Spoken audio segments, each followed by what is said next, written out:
મિત્રો આજના આ શોર્ટ્સમાં એકચ્યુઅલી ટેન્સીસ થ્રુ કઈ ટાઈપના સેન્ટેન્સ બને છે તેના વિશે જાણીશું. તો tenses through action type of sentences બને છે કે કોઈ પણ એક્શન ક્યારે થઈ છે, ક્યારે થઈ હતી કે ક્યારે થશે. ટેન્સીસ અને helping verb through you can understand its meaning કે એ શું કહેવા માંગે છે, એ એક્શન ક્યારની છે. તો formula must be required in a fluency કે ટેન્સીસના સેન્ટેન્સને કે એક્શનને સમજવા માટે ફર્સ્ટ ઓફ ઓલ ટેન્સીસના નેમ અને એના ફોર્મ્યુલાને લર્ન કરીને એની સ્પીકિંગ પ્રેક્ટિસ કરવી ખૂબ જ જરૂરી છે.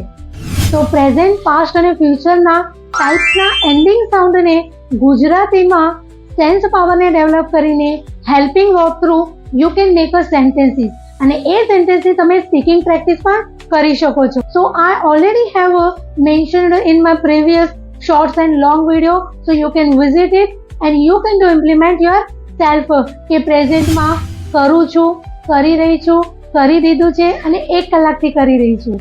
પાસ્ટમાં કર્યું, કરી રહી હતી, કરી દીધું હતું અને 1 કલાકથી કરતી હતી. ફ્યુચરમાં કરીશ, કરી રહી હોઈશ, કરી દીધું હશે અને 1 કલાકથી કરી રહી હોઈશ. તો ફ્રેન્ડ્સ, ગુજરાતીના સાઉન્ડને ઇંગ્લિશના હેલ્પિંગ વર્બ થ્રુ ક્લિયર કરીને તમે you can make each and every action type of sentences to yourself.